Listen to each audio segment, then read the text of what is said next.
plus de temps pour un débat commun qui sera ainsi plus riche et peut-être tout à fait intéressant, sûrement très intéressant. Alors le premier panel était théoriquement les points de vue de la communauté scientifique, ce qui a bien été le cas, mais le deuxième panel représente le point de vue des autres acteurs. Ça ne veut pas dire que ce point de vue est moins scientifique, ça veut dire qu'ils sont moins impliqués directement dans la recherche sur ce thème-là, mais leur point de vue est tout aussi important, tout aussi rigoureux. Et donc nous allons tout de suite avoir l'exposé du professeur Michel Georget, agrégé d'université, professeur honoraire de biologie des classes préparatoires aux grandes écoles en biologie, représentant la Ligue nationale pour la liberté des vaccinations.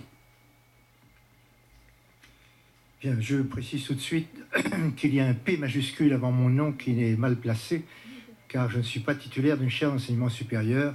J'ai été professeur, comme on vient de vous le dire, dans les classes préparatoires aux grandes écoles, et je suis bien sûr maintenant retraité. Je représente effectivement, à la demande de M. Morin, qui est le président de la Ligue pour la liberté des vaccinations, pour vous faire simplement une petite intervention sur le problème des adjuvants. Je vais évoquer des problèmes un petit peu particuliers qui diffèrent complètement de ce qu'on a vu précédemment. Pour comprendre l'importance des adjuvants, il faut se reporter aux travaux concernant le fonctionnement de défense immunitaire et en particulier le fonctionnement de l'immunité innée qui a fait l'objet de nombreuses recherches durant ces 10-15 dernières années, avec notamment les travaux du professeur Jules Hoffmann à Strasbourg, qui a d'ailleurs été l'un des lauréats du prix Nobel de physiologie-médecine en 2011. Depuis plus d'un demi-siècle, l'immunologie repose sur le principe selon lequel le système immunitaire fait la distinction entre le soi qu'il tolère et le non-soi qu'il rejette. Sans pour autant être abandonnée, cette théorie est en partie supplantée, critiquée, avec l'apparition d'une autre conception, à savoir la distinction entre le normal et le danger. Ces travaux sur l'immunité innée, qui ont d'ailleurs débuté chez les insectes au départ, montrent que, avant tout, il y a pour l'immunité innée la détection d'un signal de danger. En effet, les éléments pathogènes portent sur leurs enveloppes, sur leurs membranes, des molécules qui leur sont propres déjà, et surtout qu'ils sont les seuls à produire. Et ce sont elles qui constituent le signal de danger. Ces molécules sont perçues par différents récepteurs, soit des récepteurs membranaires tels que les TLR, donc les Toll-like receptors, qu'on appelle ainsi justement parce qu'ils ressemblent aux récepteurs qu'on a mis en évidence chez la drosophile. Et ces Toll-like récepteurs donc, peuvent détecter le signal de danger. Mais il y a aussi des récepteurs solubles, circulants, tels que la protéine C réactive, donc, dont tout le monde a pu voir la présence dans les analyses sanguines la plupart du temps. Eh bien, ces signaux de danger vont déclencher la réaction inflammatoire sur laquelle je vais revenir dans quelques instants. Dans les vaccins, c'est l'adjuvant qui constitue justement le signal de danger. 2 adjuvants ont été mis particulièrement sur la sellette ces dernières années, le squalène et l'aluminium. Bon, le squalène avec notamment la vaccination H1N1 qui a été mise en avant comme étant responsable de certains cas de narcolepsie. Je n'en dirai pas davantage. Quant à l'aluminium, on vous en a parlé beaucoup déjà. Je signale simplement que les 3 vaccins obligatoires diphtérie, tétanos, polio contiennent de l'aluminium, mais aussi les 3 qui leur sont souvent associés, à savoir coqueluche, hémophilus et hépatite B. À titre indicatif, lorsqu'un nourrisson a reçu ces 6 valences, eh bien, il reçoit 600 à 650 microgrammes d'aluminium avec le vaccin hexavalent, 440 avec le Prevnar, et avec la méningite C qui suit de très peu, entre 350 et 1250 microgrammes d'aluminium selon le type de vaccin. Ceci aboutit à une concentration d'aluminium dans l'organisme des nourrissons particulièrement impressionnante. Je voudrais simplement rappeler que l'eau est considérée comme potable si elle renferme au maximum 100 microgrammes d'aluminium par litre. Or, si on fait le calcul de la concentration d'aluminium dans le corps d'un nourrisson, dans les liquides corporels d'un nourrisson de 2 mois ou de 3 mois, eh bien, sa concentration d'aluminium est environ 20 à 40 fois supérieure à celle qui est admise pour l'eau potable. Ceci est particulièrement surprenant en ce qui concerne l'aluminium parce que lors d'un groupe de travail qui s'est déroulé à Arlington aux États-Unis en 2002, Madame Nathalie Garson, qui représentait le laboratoire GSK et qui est une spécialiste des adjuvants, déclarait, ce qu'on peut lire dans le compte-rendu, que l'adjuvant aluminique autorisé pour les humains est le plus empirique.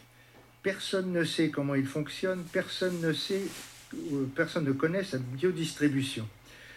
Et elle ajoute ensuite que pour suivre l'aluminium, pour pouvoir suivre une molécule, il faut pouvoir l'étiqueter. Or, pour elle, il y a un problème technique de base. Il est difficile de suivre l'aluminium et on ne peut pas faire de recherche pharmacocinétique. Alors, c'est peut-être la raison pour laquelle, si vous prenez n'importe quel vaccin sur Internet, dans sa composition, eh bien, vous trouvez que les recherches de pharmacocinétique ne sont pas requises pour la préparation des vaccins, ce qui est tout de même bien gênant. Quelles peuvent être les conséquences de cette réaction inflammatoire qui peut être violente? Eh bien, j'en retiendrai deux simplement aujourd'hui. 2 points, je crois, très importants. C'est d'une part le syndrome du bébé secoué et d'autre part la mort subite du nourrisson. Lorsque la réaction inflammatoire s'enclenche, eh bien, il y a libération de toute une série de substances agressives, des prostaglandines, leucotriènes, histamines, etc., qui vont provoquer un afflux sanguin dû à la dilatation des vaisseaux sanguins et également une augmentation de la pression intracrânienne avec gonflement des fontanelles. Eh bien, ces manifestations sont celles que l'on observe dans le syndrome du bébé secoué.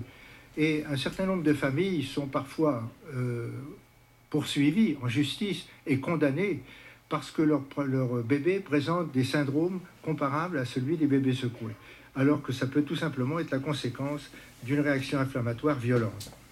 Quant à la mort subite du nourrisson, eh bien, dans la littérature médicale, diverses publications relatent des cas de mort subite consécutifs au vaccin d'étécoque, au vaccin Prevnar, au vaccin hépatite B, ainsi qu'au vaccin hexavalent, comme cela a été montré notamment dans un documentaire télévisé diffusé sur Arte en 2007, où un médecin légiste allemand montrait qu'il avait été amené à autopsier des nourrissons décédés peu de temps après avoir été vaccinés, parfois même le jour même de sa vaccination. Alors on peut effectivement rechercher quelle est l'origine de cette mort subite de nourrissons.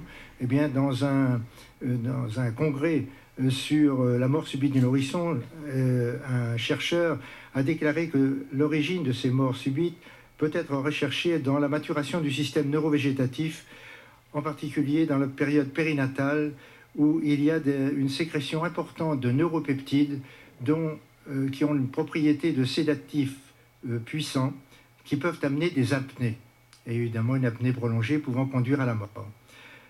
Et en conclusion de cette étude, l'auteur disait que la mort subite du nourrisson, je cite, résulte vraisemblablement de la conjonction de facteurs congénitaux, de facteurs maturatifs et de déclencheurs externes, tels que la fièvre, l'inflammation et l'infection. Or, nous avons là les critères de la réaction immunitaire innée, la vaccination étant une infection, même si elle est atténuée, l'adjuvant déclenche la réaction inflammatoire et la fièvre qui l'accompagne. Alors bien entendu, ces réactions ne se manifestent pas chez tous les sujets, mais malheureusement, la vaccination se fait avec des produits standards. Les vaccins sont des produits standards administrés à des sujets qui sont tous différents. Je vous remercie. Merci. Le prochain exposé est présenté par le Dr Bernard Izard, médecin généraliste atteint de myofasciite à macrophages.